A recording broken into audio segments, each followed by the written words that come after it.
as Eli Manning stays on his feet. It is caught by Tyree.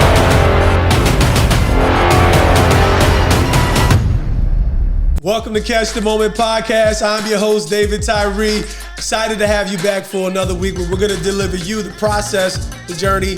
We're going to get you where you got to go to get great done. You can catch your next moment. But I'm here with a new friend, really excited because he has tons of experience in the fitness industry. Mike Duffy, personal training. Mike, what's going on?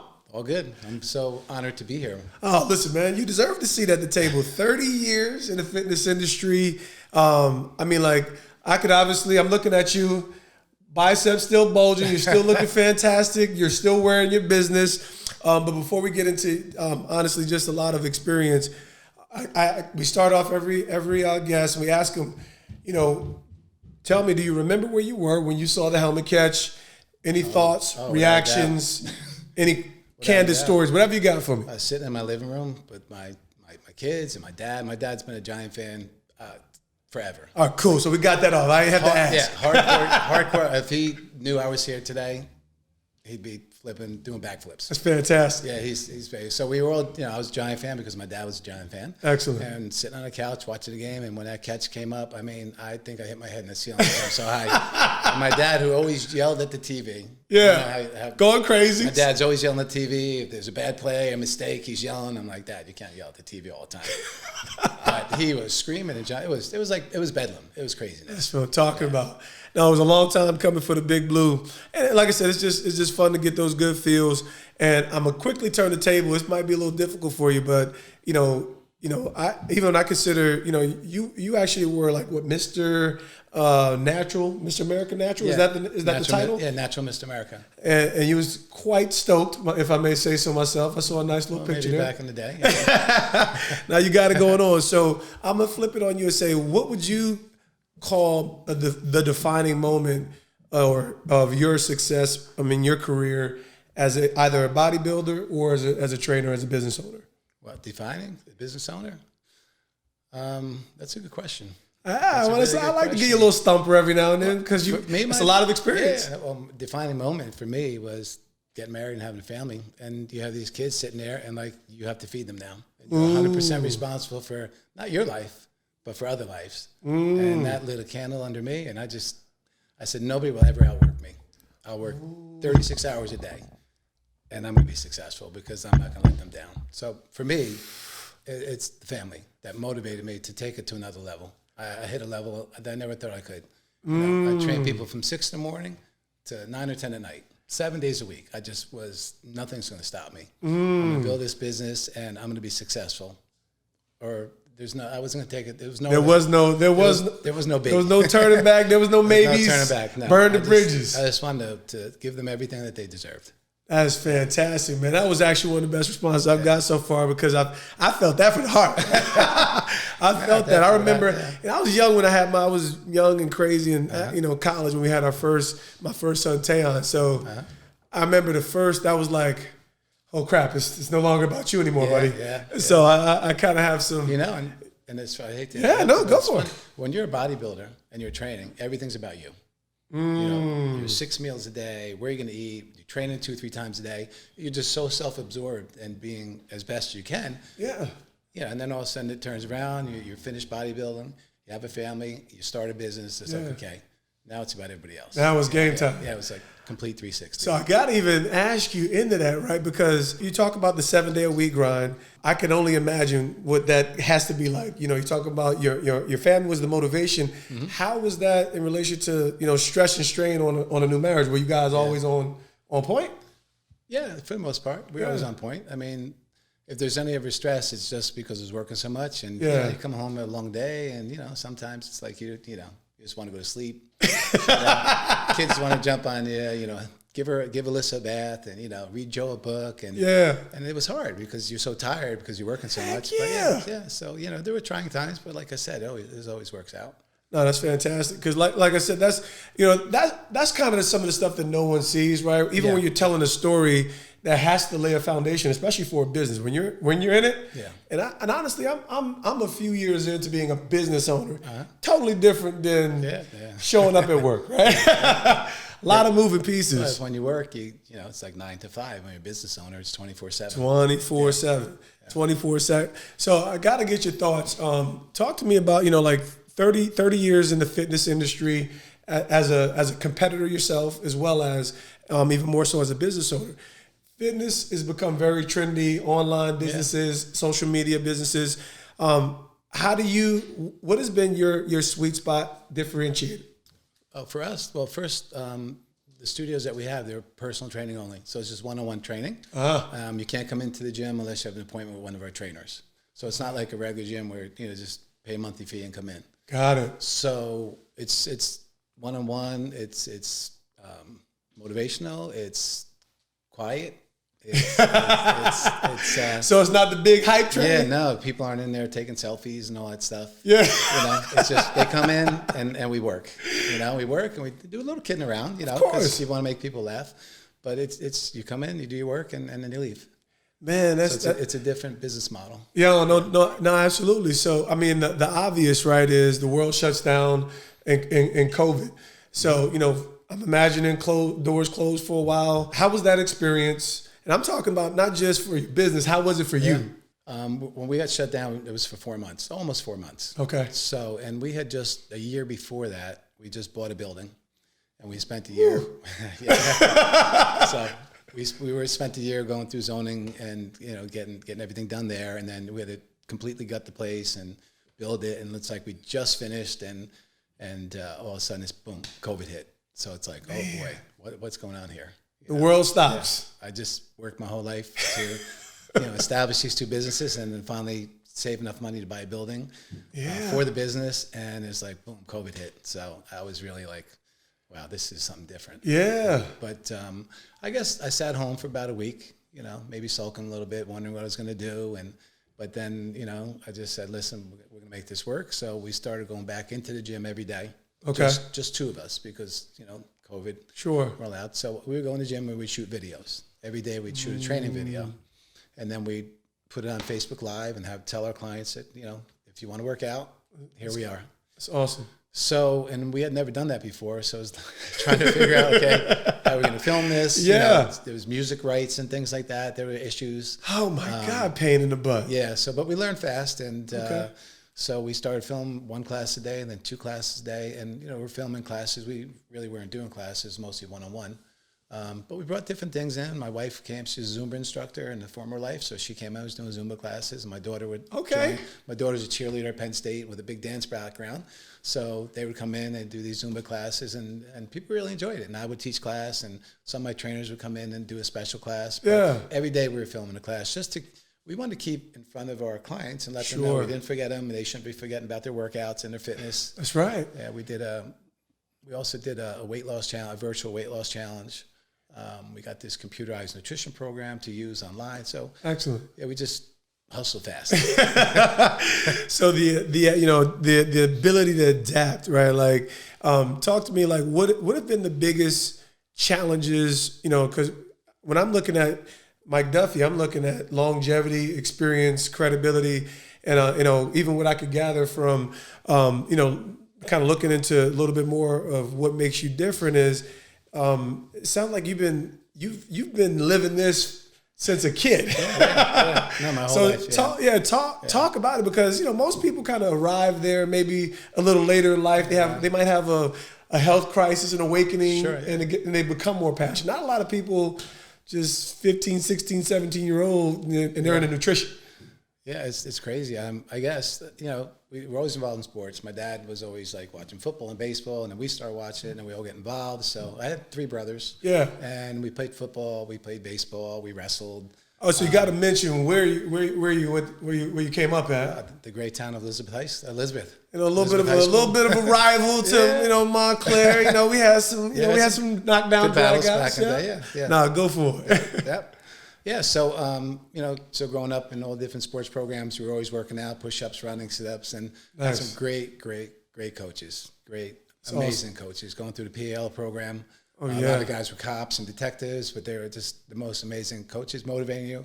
And they worked you really, really hard. Like I learned a work ethic from getting worked by those guys. It's awesome. Like they just drilled you. The formative years, Drilled man. you and drilled you. Those are the good old days. They were hard. They were hard. I'm sure they were hard back then too. Very hard. Yeah, got a lot of great stories. They probably can't do too much of that anymore. It's having to shift and change. Yeah, no, it was a little more, evolve. Yeah, a little more physical abuse back then. Yep, that was tolerated. Helmet grabbing. Yeah. Oh man, that kicks, hits, and slaps in the head, and the parents like, well, you deserved it. Sadly, we say those were the good old days. Those are the good old days. I don't see that anymore. That actually gave me character, made me tough. There you go. And I would do the same thing over again. Yeah, man, I'm with But you. anyway, that's another day. No, it's all good, man. So those were the formative years. You were obviously active, but like wrestling. Kind of talk to me about just that evolution. How your journey to Rutgers. Yeah. So talk. Yeah. So Walk out me of all through the that. sports, I guess I was best at wrestling. Out of all the sports, and wrestling, you always had to watch your weight. Yeah. So from a very young age, I remember wrestling a 90-pound weight class, and the coach was like, "You got to lose 5 pounds." I'm a little skinny kid, 90 pounds, but you always had to watch your weight, so you always had to have good nutrition. Sure. So from a very young age, I learned, what foods are going to keep you lean and what foods are going to make you chubby. And, that went all the way through high school. Always had, always watching your weight. I wrestled 90 pounds, 115, 135, 158, 170. Yeah. I just kept growing. And I was growing because I was lifting. Got it. And I got into lifting because my first year wrestling, I got my butt beat every match. I knew nothing about wrestling. And Let me tell you what, I got the utmost respect for wrestling. I would never wrestle. We had a couple studs in Montclair, and I got my sons in wrestling. And I saw this guy just mushing my son's face all into the mat. How'd you feel about that? Oh man, I don't know if I could I would be coming out of bleachers. I had every desire to. I mean, so that's tough. You guys are it's a different breed. My poor parents. It's some raw stuff. Yeah, so first year I got beat like almost every match, and I just thought it was because I wasn't strong enough. I didn't realize that, wrestling, it's experience. It's like any other sport. Technical. But, as a kid, not strong enough. So my grandfather had bought my older brother a set of weights because he was a pretty good football player. Nice. And but he never used them. So I said to my mom, "You mind if I use these weights? I want to get stronger for wrestling." She said, "Sure." And I trained really, really hard. And I was just consumed with reading every article, magazine I can find on working out. You're just consumed, bro. I was reading and training, and then a year later I was like almost twice the size. So I just started growing and eating and reading more articles on nutrition, and I just enveloped myself, and I was just like, I don't know why, but I just got so into it that all through high school I kept getting bigger. I started competing as a bodybuilder when I was 16. So I was still in high school because the guys at the gym, the older guys, and I trained at the Elizabeth YMCA. Man, great place. That's a lot of great. The older guys there, they mentored you. They showed you how to exercise and everything. And one guy said, "You should compete. You have a better physique than these guys winning trophies." I'm like, "Oh, I'll give it a shot." Nice. So then I got in. That's when I really started getting into bodybuilding. So I was doing that while I was playing sports and everything. So it was a lot of fun. And then, you had asked about Rutgers. Because, I'm a Syracuse guy, so I got to bring Rutgers on the table. You see the orange, but you represented with the red, so we all good. We even. In my business, we have red, black, and gray and white for Elizabeth and for Rutgers. You did marry them all, yeah. So I kind of got them all in there. proud of where we came from. No, you should be. Yeah. Rutgers. Thank God that Shannon brought them out the ashes, and they're still even. Not where they were first go around. Hopefully he'll take them back where they were. It's trending in the right direction at least. Yeah, man. So you get to Rutgers, and that was the end of wrestling.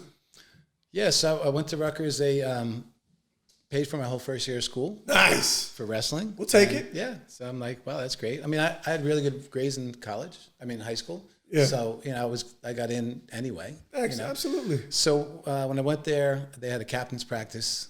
Like the first month of school, and I went and we practiced like 2 hours, and I was like, "This is really good, but I'm never coming back. That's it. I've had enough." Like as an athlete, that like knowing I can imagine who you were, but like I said, when I'm listening to you, and there's not a lot of athletes that are like that immerse themselves that young, in the information that makes them a better competitor.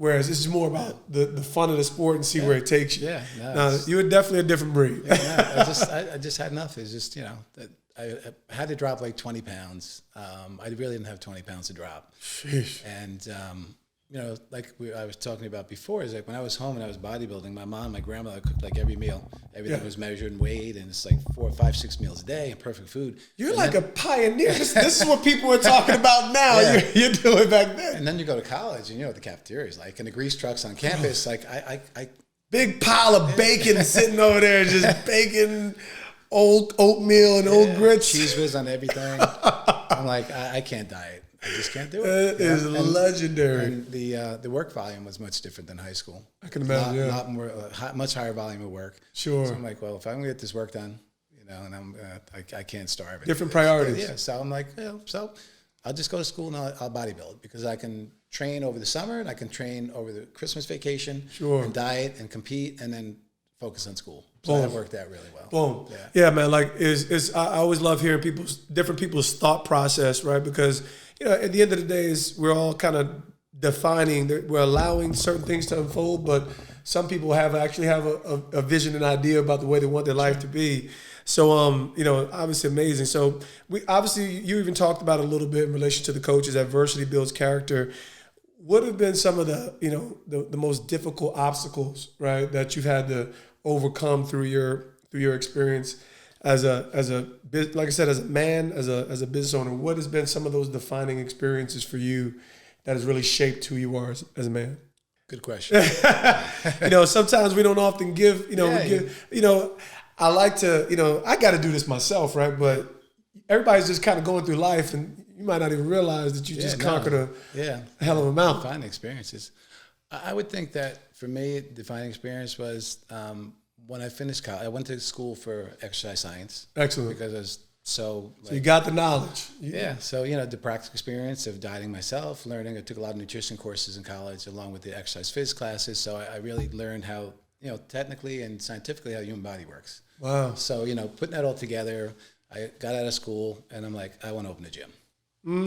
So I worked one summer, I bartended, saved money and went to business with 2 of my friends, and we opened this gym.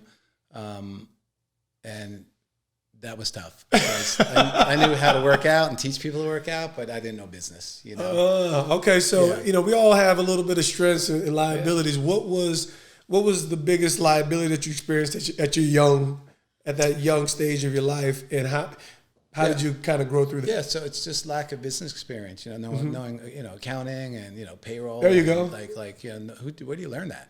You know, where do you learn for payroll service and, you know, payroll taxes and like all these, like, you know, business is different and difficult if you haven't been involved in it or your parents didn't teach you. Yeah, my parents didn't have business. My dad worked. My mom never worked. Got it. You know, so where do you learn it? Well, school of hard knocks. You learn on your own, or you learn from somebody else. But, you know, so didn't have the internet back then, and Google, YouTube. Exactly. Like, so you had to figure this all out. So, you know, it was really tough, you know, because like you're working really hard, but you're not making money because you're not making the right business moves. Yeah. And, you know, you're trying to get loans to grow your business, but the bank's not going to give you money because you don't own real estate. You know, you don't really have, you're not making enough at your job. You know, and it's like, you know, if you loan me the money, I promise you I'll pay you back.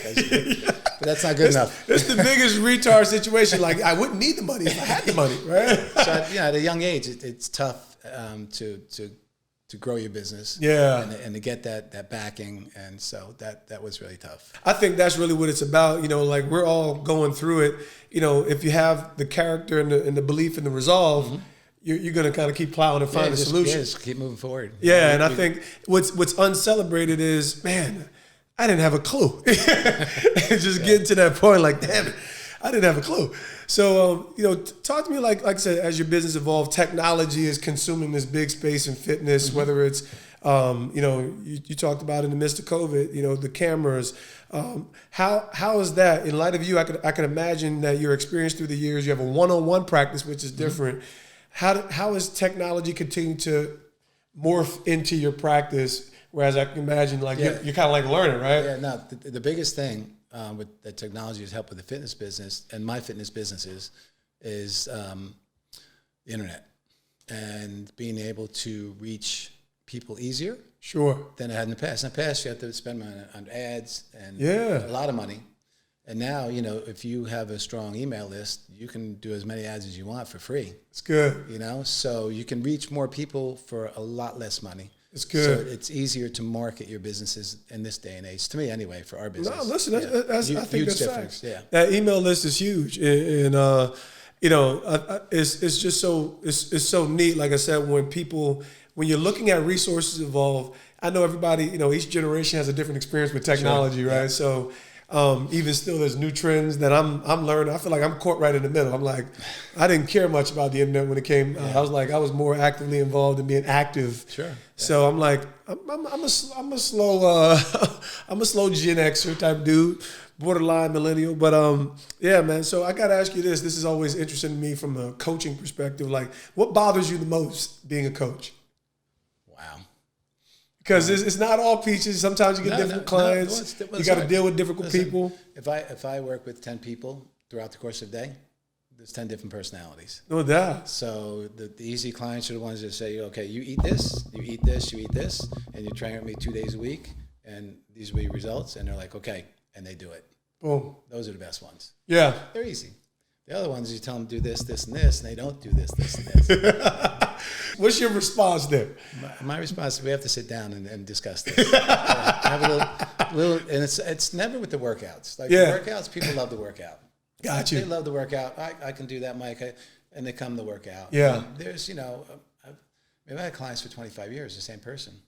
Man. You know, 25, 20 years. So you build this relationship. You get to know them. They have good days and bad days. Yeah. So you get to, you know, and they're spending 2-3 hours a week with you. Sometimes it's more than with their spouse. Sure. So you really get to know them, and you know when they're having a bad day. You know when you can push them. You know when you can't push them. So it's good. It's yeah. So there's certain people who you have to be a little tougher with. Yeah. Some people like to be drilled and yelled at, and some people don't. So you have to figure that out. So you knowing these guys, and that's probably, you know, was there a point where were you always one-on-one with your gym? Was there a point where you say, you know what? Yeah.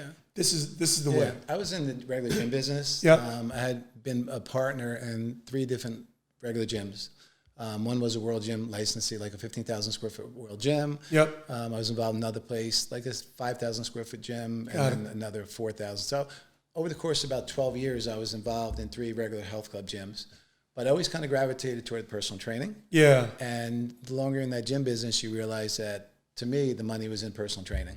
Got it. You know, Yeah. do you want to work with 2,000 clients paying $20 a month? Yeah? Or would you rather work with 100 clients paying you $600 a month? Yeah. It's good. Yeah. So it was easier for me to work one-on-one, and I just for me it's a much easier business to run than a gym business. Sure. No, that definitely makes sense. And probably a little bit more gratifying on the returns. Sure. Yeah. Because, you know, like in the regular gyms, it's like they sign you up, they don't care if you come. Yeah. I mean, let's face it. That's where the money's. That's where the money's made. And I had gyms like that, and I knew that. But in our business, I want you to come. Yeah. I want you to come because it's better for you and it's better for me. Yeah. So that's basically my life. We want you to come. You don't come, you're gonna get a phone call. Where were you today? That's good. You got to get back in here tomorrow. That's really good. Yeah. That's really good. So, shape me this, man. I kind of got some themes that guide my life. What are some of those ethos for you? I'm like truth, transparency, transformation. What is the ethos that you live by that is ingrained to your business? Nobody's gonna work harder than me. Boom. That's it. Straight to it. You could be better than me, you could be smarter than me, but you're never gonna outwork me. Hey, I kind of felt that. I felt challenged. I just want everybody to know I felt challenged. And that's not only physical work. It's like you talked before about like the internet and social media. Sure. It's like, you know, if you're a business owner, you have to know that. You have to know that. So I will stay up all night and read every book and listen to every podcast and find every email marketing source. Give me some of your superpowers. I will learn that. I will learn it. You're going to learn it. I'll learn it. Yeah. Wow. Yeah. So, and that, to be honest with you, that's really what took our business to the next level is learning email marketing, social media marketing. That took us to a whole nother level. No, that's fair. That's so dope to hear you say that because, you know, I'm listening to you. I'm like, he's everything I'm not. I doubt that. No, it's kind of like you know those one or two things that you're really good at. Yeah. And I think that's kind of where I'm at. I'm 42 years old. I'm at the stage where I'm like, if I spend too much energy into research, I'm going to be so frustrated because I will be at pain points. Whereas so then you find somebody else who would do that for you. That's how we certain do. parts of my business I'm not strong at, so I have people who are really good at it. Yeah. So just talk about that, because I think that's, when we're finding solutions, whether you're an athlete, whether you're in business, the same principles more or less apply, right? Sure. You want to operate in that sweet spot. What are your sweet spot areas in your business and your training and your approach? So for me, is working on the floor with the clients. Excellent. Just because I think I just have enough, background knowledge of getting people in shape. If I got myself into shape, you can get anybody in shape. Like right. A lot of trainers these days, they take a course. They may be in marketing college or economics, and they like to work marketers out. now. Yeah, I mean, I'm on social media. I said, "Well, you marketing pricks." And most of them look okay, Yeah, but they do that, but then they want to be a trainer, and they never really worked out themselves. They didn't play sports growing up, So, but I've lived that. I've lived that life, and it's easier for me to transfer it over to my clients. How do you separate like the froth? Like in fitness, there's so many different approaches. I've heard, I've heard a nice little clip where you're talking about the blood type approaches. Yeah. There's so many different approaches in fitness that are legitimate. So how do you separate the froth from the real substance? So I've been in this business so long, and like I said, at a very young age, I was learning about dieting. Yeah, and I've probably tried every diet out there on myself. So, and then, going through school and learning the scientifics behind it, you kind of realize, how the body works and what works and what doesn't. Sure. And then all my continuing education after college, most of it's been through in holistic nutrition. Trying to figure out how to make the body stronger and healthier. How to make the body do what it does. Exactly. So, that's... You just weed it out real quick. You can tell the garbage. But I've tried all different diets for myself, losing weight for wrestling, preparing for bodybuilding. But, a lot of bodybuilders, bodybuilding kind of has a bad name with the drugs and everything. Yeah. But when you really look at bodybuilders, they're doing what everybody wants to do. Like everybody who comes in, most people who come to a gym want to tone up and lose weight. Yeah. They want to get rid of fat and be cut. Yeah. Most of the people, other people, injury rehab. But most people come in, I want to tone up and lose weight. That's right. And I want to look like the picture on the wall over there. Look like Mike Duffy. Old and bald, maybe. That's all good. So bodybuilders know how to gain muscle. Yeah. And bodybuilders know how to lose fat. And that's what most people do. They just take it to an extreme level. Got it. You just kind of have to calm that down and apply that. And when you asked me before with blood typing, by trying all different diets and knowing the background that I have in science, that the blood typing to me makes the most sense. And if you've ever applied it, you'd realize it. I mean, there's a lot of people out there that bash the blood typing diet. I don't think that they have a science background. If they did, I don't think they've actually applied it to themselves, because every blood type is different. Got it. It's the quickest way to find your macronutrient profile. Ooh, now we're getting there now. Yeah. Oh, this is good. I'm gonna ask you more about that. As a trainer, I tell my trainers, I tell everybody that if you can get your client to adhere to a diet and a healthy eating program, they're going to look great, and then you're going to look great. Boom. It's more important. I tell my clients 80% is nutrition. So if you get the nutrition down, working out's 20%. Boom. Yeah. That's the jewels right there. Listen, that is 100% the jewels. That's it. You heard, and I'm experiencing that right now. You hit you hit these little different stages and pockets, and I can feel the nutrition lean. I was invincible. I was one time I was invincible, eating what I wanted. We were all like that. Those were the good old days. As you get older, that changes. Ooh, buddy. So we're gonna have to continue to glean from the tree, man. So I have one of these sayings, and like for me, it's I want to get into the mind. What has been the biggest lesson? Like when you talk about different as a human, as a leader, as an athlete, as a business owner, all kinds of different people will listen. What's the biggest lesson that you've learned through your life, your transition, and all of these components? Honesty. Be honest. Come on, bro. Be honest. Tell people it's just like, this is what it takes. Business-wise,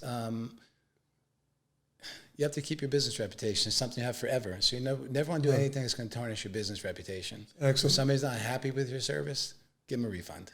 It's good. Because your business, the local businesses, it's a very small community. Yeah. And if you're not doing the right thing, it travels fast. That's good. So, you just have to just do the right. I always tell my wife, we got to do the right thing. Do the right thing. Do the right. It might not be the best thing for us financially right now. Sure. But do the right thing.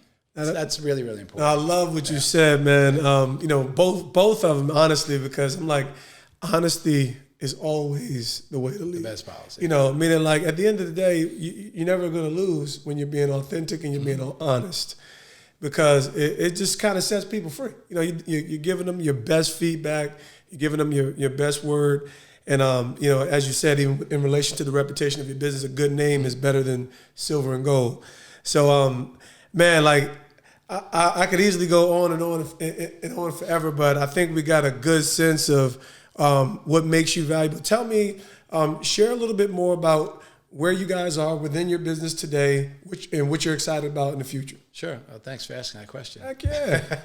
So, Mike Duffy's personal training. Sure. We've been in business for, as a matter of fact, Saturday was our 25th anniversary in business. Congrats, man. Thank you. At our one location, Ocean. We have another location, Little Silver. It's been there 15 years. And it's always been my dream to franchise our business out so we can affect more people statewide, countywide, statewide, nationwide. Oh, snap. So we just spent a year working real hard. And now we're able to offer franchises, Mike Duffy personal training franchises. So that's my next step. We want to look set out. Me up. I'm 61 years old, and I said to my wife, I'm going to work the rest of my life. I love it. I'm never going to stop working. Screw retirement. What is that? I'm never going to retire. I can't picture myself ever retiring. Yeah. I always got to be doing something, making something, moving. So I said, our next phase is we're going to work on franchising. We have a 10-year plan. Excellent. And we're excited about that. I'm a little nervous, but I know that I'm going to work my butt off and make it work. Listen, great risk, great rewards. The worst that we're going to get is you're going to set up not just yourself, but your generations with a legacy of experience, man. And so not only am I, supportive, encouragement, I'm excited. Number one, I get a chance to glean from that kind of experience myself. Congratulations, because like I said, even from Mr. Natural, like I said, and I agree. I think the bodybuilding has definitely kind of gotten this bad rap. I've learned a little bit more myself. I didn't realize that steroids were just more of a healing agent than it was. I thought it was a superpower. Yeah. Primarily, I know that. But you were Mr. Natural. Yeah. It's funny because I always got accused of it. And I'm like, that's like the biggest compliment. If you're accusing me, that's the biggest compliment. That's fantastic. But you have to understand that, like, I was so involved in nutrition and training and reading everything. Like, I just enveloped myself in it. And then, when I was at Rutgers, taking all these different physiology classes and everything, and exercise phys recovered the effects of anabolic steroids. Yeah. And it's like, it's not good. Yeah. And I'm like, I don't want not doing that. I don't want any of that stuff to happen to me, So Bro, you're so practical and pragmatic, dude. Yeah, and back then, they had these. It's probably a little bit before your time. They had these all through school. They had this program called TIP, Turn the Pusher. Drugs aren't. TIPs. It's all throughout the school, from grade school up. Turn the pusher. Drugs are no good. Drugs are no good. Like, they instill in your mind. Your parents instill in your mind. Then you go to college, and it's like, anabolic steroids, they do it, but look, these side effects and that. Yeah. I'm like, I'm not going to touch that stuff. I don't want, I would feel rotten if I had a kid with a birth defect. Yeah. And it was because potentially something you took when you were younger. I couldn't live myself. So see, I kind of have these, my brain works maybe a little differently. No. Yeah. Like I said, I've made some bonehead decisions, but, there was some things that I just knew I was never going to do. It just didn't make sense. And honestly, like, I was telling the thing that made me successful as an athlete was believing that my body had everything within it to make it perform at the highest level. Mm-hmm. Now, that only works until you get to a certain age. But it was actually that kind of mindset that made me, the belief system, which is, 80% of what fuels our actions, our beliefs, and allows us to kind of ascend. So when you talk about that, I'm like, nah, man, these bodies are built to do amazing things. Exactly. Yeah. That's amazing, man. And I just believe proper nutrition, you can get great results. Listen, man, I'm looking for continued results for you and your business. I can't thank you enough for, number one, who you are, your legacy. within your own industry, your practicality. A lot of value here within this episode. Let's be honest. Maintain the reputation of your business. Honestly, like I said, it's a treasure trove of information. I know I didn't unlock all the goods. Yeah, not all the goods. But we certainly got to it. We want to thank you for catching a moment with me here, Mike. And I really look forward to keeping the conversation open. Definitely. Yeah, I appreciate you having me. It's an honor to sit next to you.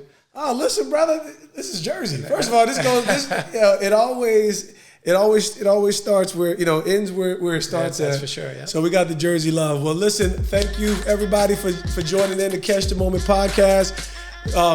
Mike is a gem, a dime, and he's a leader in his own industry that is continuing to evolve, adapt, and grow into his next moment, as you can see. So I hope you got some value. We look forward to catching up with you next week. Y'all have a great one.